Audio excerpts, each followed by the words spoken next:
Hello student, मैं tense का part 3 का चर्चा करने वाला हूँ, जिसका नाम जो है प्रेजेंट परफेक्ट टेंस है। जिसका नाम क्या है? Present perfect tense. जिसका पहचान होता है जिस हिंदी वाक्य के अंत में चुका है, चुकी है, चुके हैं, या है, ई है, ए है इत्यादि लगा रहता है तो उसे हम प्रेजेंट परफेक्ट टेंस कहते हैं। स्ट्रक्चर जिसका होता है, पहचानने का तरीका होता है जिससे स्ट्रक्चर के माध्यम से हम लोग आसानी तरीके से बना सकते हैं। स्ट्रक्चर का पहला होता है subject plus have, has, V3 plus object plus agent. दूसरा इसका स्ट्रक्चर होता है subject plus have, has plus note plus V3 plus object plus agent. Subject का मतलब होता है जो करता होता है, हैव है जो उसका हेल्पिंग वर्ब होता है, और V3 का मतलब होता है वर्ब का तीसरा रूप, और ऑब्जेक्ट होता है जिस पर काम किया जाता है। एजेंट जो होता है अदर, लास्ट में जो वाक्य आता है अंत में उसको जोड़ दिया जाता है। कितना से बड़ा सेंटेंस हो उसको आसानी तरीके से क्या कर सकते हैं? बना सकते हैं। तीसरा इसका आया कि have, has plus subject plus V3 plus object plus agent होता है।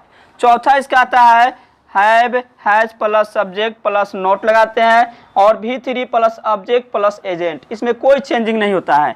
सब्जेक्ट पांचवा आता है WH plus subject, WH plus have, has plus subject plus V3 plus object plus agent आता है। छठा आता है इसका WH plus have, has plus subject plus note plus V3 plus object plus agent होता है। इसके माध्यम से हम लोग बड़ा से बड़ा जो है प्रेजेंट परफेक्ट टेंस का कोई भी वाक्य हो उसे आसानी तरीके से बना सकते हैं। जिसके लिए सिंपल तरीका होता है, सबसे पहले कि हमको पकड़ना है किस प्रकार से हम लोग पकड़ सकते हैं कि वह किस टेंस में है।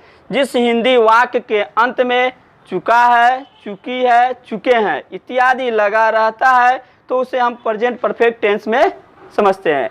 उसके माध्यम से हम लोग बनाने के लिए यहाँ पर आकर समझना होगा कि किसके साथ हैव लगाएंगे, किसके साथ हैज लगाएंगे। सब्जेक्ट तो पता चल जाता है और ऑब्जेक्ट भी पता चलता है, लेकिन यहाँ पर हैव और हैज में हम लोग को समझ में नहीं आता है। तो हैव और हैज में समझने के लिए सिंपल तरीका है कि हैव जो है प्लूरल के साथ करते हैं प्रयोग, प्लूरल के साथ, प्लूरल के साथ हैव होता है प्लूरल के साथ, और हैज होता है सिंगुलर के साथ, सिंगुलर के साथ। अब यहाँ पर आएगा प्लूरल का मतलब होता है एक से अधिक, सिंगुलर का मतलब होता है एक, उसके माध्यम से प्रयोग करते हैं। अब हैव में आ जाएगा तुम लोग को आई के साथ कर सकते हैं, यू के साथ कर सकते हैं, और वी के साथ कर सकते हैं, दे के साथ कर सकते हैं, और इसके साथ तुमको आ जाएगा बॉयज, यानी कोई भी नाउन्स रहेगा, नाउन जिसके एक से अधिक का बोध हो उसके साथ हैव का प्रयोग करते हैं।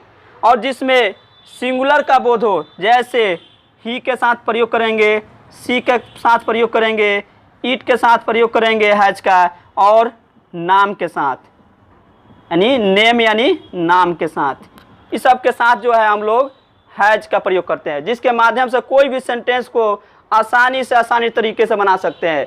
जैसे एक एग्जाम्पल के तौर पर बताते हैं किस तरह से बनाया जाता है।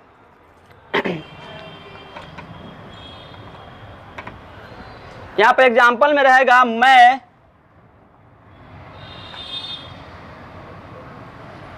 पटना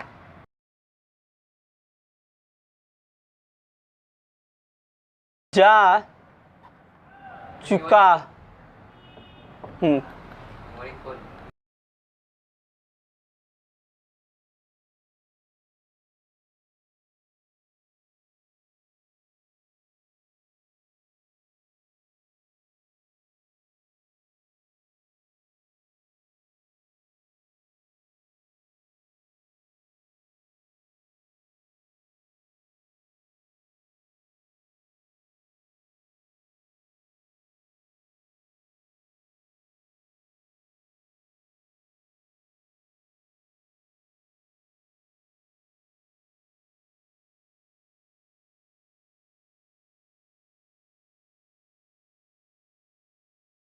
इसी को बनाना है। I have not gone to Patna. फिर इसी को बनाना है तो हैव को क्या करेंगे, बाहर कर देंगे। यहाँ पर दिया हुआ है हैव हैज को बाहर करना है, उस तरह से यहाँ पर हैव को बाहर कर देना है। पहला लेटर बड़ा होना चाहिए, have I gone to Patna. अब यहाँ पर केवल क्वेश्चन मार्क लगा देंगे, सेंटेंस वही रहेगा, केवल क्या से शुरू है इसलिए क्वेश्चन मार्क लगा देंगे। फिर यहाँ पर होगा कि हैव आई नॉट लगा देंगे, have I not gone to Patna. Patna हम लोग की राजधानी है, इसलिए पटना पर चर्चा कर रहे हैं, सब लोग को थोड़ा दिमाग में जल्दी आ जाएगा और बहुत ही आसान तरीका होता है। अब यहाँ पर हम लोग जान गए कि WH क्या होता है कि वाई या हाउ लगा सकते हैं, कोई भी चीज़ लगा सकते हैं आसानी से, कोई दिक्कत नहीं है। How have I gone to Patna. फिर WH दूसरा अगर नेगेटिव बनाना है तब how have I not gone to Patna. हमारा 6 स्ट्रक्चर पढ़े हैं, 6 स्ट्रक्चर पर हमारा बनकर तैयार हो गया।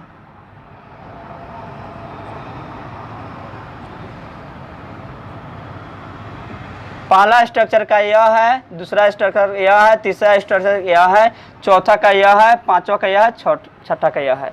हम लोग आसानी तरीके से कोई भी सेंटेंस को बना सकते हैं, केवल हमको समझ में आए तो। समझने के लिए हमको सबसे पहले है कि वाक्य को पकड़ना होता है। आजकल जो है हर एक एग्जाम में, अभी एग्जाम तुरंत हुआ है, उसमें एग्जाम में भी, सेंट्रल एग्जाम में भी पूछा गया था कि मैं जा चुका हूँ, वह पटना से आ चुके हैं, हम लोग खा चुके हैं, वे लोग खेल चुके हैं, यह सब जो भी रहे, यह सबको आसानी तरीके से इस माध्यम से हम लोग बना सकते हैं।